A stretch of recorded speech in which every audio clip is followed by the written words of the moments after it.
और ईरान की कोशिश ये नहीं है कि किसी भी देश के आवाम को मारा जाए, कोशिश ये है कि किसी भी देश में मौजूद अमेरिका के जो मिलिट्री बेसेस हैं उन्हें तबाह कर दिया जाए, नेस्तनाबूद कर दिया, जो किया भी जा रहा है। देखिए, पेजेश्कियान ने वैसे तो शांति का संदेश दिया है, जो कि ईरान हमेशा से देता आया है। आयतुल्लाह अली खमनेई जब थे वो भी शांति का संदेश देते आए थे, बार बार कहते रहे थे कि न्यूक्लियर पावर का इस्तेमाल हम नहीं करना चाहते। बावजूद इसके ईरान की इस बात पर, शांति की समझौते पर, शांति के संदेश को दरकिनार करते हुए, इग्नोर करते हुए अमेरिका ने प्रोपेगेंडा रचा, इजराइल ने नैरेटिव गढ़ा और अंजाम आज ये है कि उस प्रोपेगेंडा, उस नैरेटिव की वजह से आज मिडिल ईस्ट बारूद के ढेर पर बैठा है। लेकिन सवाल यह है कि क्या उनकी बात को ईरान के नेतृत्व का स्टैंड माना जा सकता है?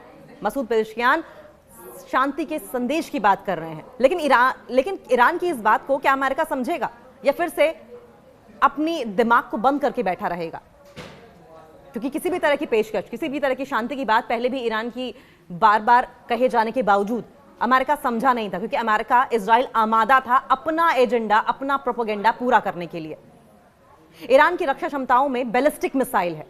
देखिए, ईरान की रक्षा क्षमताओं की अगर बात करें तो किसी भी हालत में इजराइल हल्के में नहीं ले सकता है, अमेरिका हल्के में नहीं ले सकता है, और यही बात वो जानते हैं। और तभी खुलकर न करके अचानक हमला किया गया अमेरिका इजराइल की ओर से। ईरान की डिफेंस कैपेबिलिटीज में बैलिस्टिक मिसाइल्स हैं, क्रूज मिसाइल्स हैं, हाइपरसोनिक मिसाइलें हैं और उसके पास ड्रोन्स भी हैं, शाहिद ड्रोन्स हैं।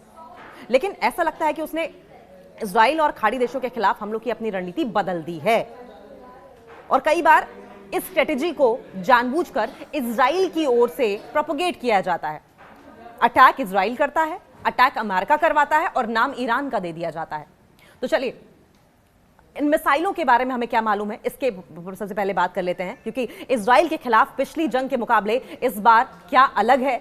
ईरान अपने हथियारों पर किस हद तक निर्भर रह सकता है? सवाल ये भी।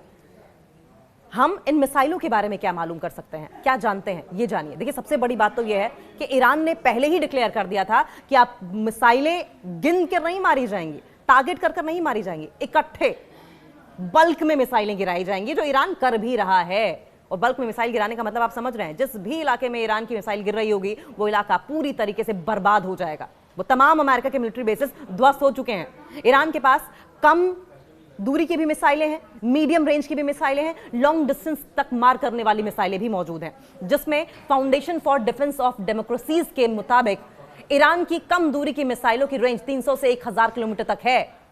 खाड़ी के देशों के साथ साथ कई पड़ोसी देश इन मिसाइलों की रेंज में आते हैं, यानी किसी ने भी ईरान की तरफ आंख उठाने की कोशिश की वो बर्बाद होगा, ये तय है। मीडियम रेंज की मिसाइलों की अगर बात करें तो 1000 से 2000 किलोमीटर तक की हैं और ये इजराइल तक पहुंच सकती हैं। अब समझिए, अगर ईरान की मीडियम रेंज की ही मिसाइलें इजराइल को बर्बाद करने में सक्षम हैं, तो लॉन्ग रेंज की मिसाइलें क्या करेंगी? अमेरिका तक भी पहुंचेंगी, और ये बात डोनाल्ड ट्रंप जानते हैं। ईरान की 8 बैलिस्टिक मिसाइलों की रेंज की अगर बात करें, बैलिस्टिक मिसाइल्स के मामले में ईरान का मुकाबला इस वक्त करना नाको चने चबाने जैसा है इजराइल के लिए। उनकी 8 बैलिस्टिक मिसाइलों की अगर रेंज की बात करें तो पहले नंबर पर आता है शहाब 1। इसकी रेंज कितनी है? 300 किलोमीटर तक। दूसरी फतेह 1110, इसकी रेंज 300 से 500 किलोमीटर तक मार कर सकती है। शहाब 2 500 किलोमीटर तक मार कर सकती है। जुल्फिकार 700 किलोमीटर तक मार कर सकती है। ये कियाम 750 किलोमीटर तक मार कर सकती है। और देखिए, ये जितने भी मिसाइल्स हैं ये गल्फ कंट्रीज में अमेरिका के मिलिट्री बेसिस को तबाह तो करेंगी, साथ साथ वो तमाम दुश्मन जो ईरान की तरफ किसी भी तरीके से गलत नजर या कॉन्स्पिरेसी का किसी भी तरीके थॉट भी लाते हैं, उन्हें भी बर्बाद कर देंगी।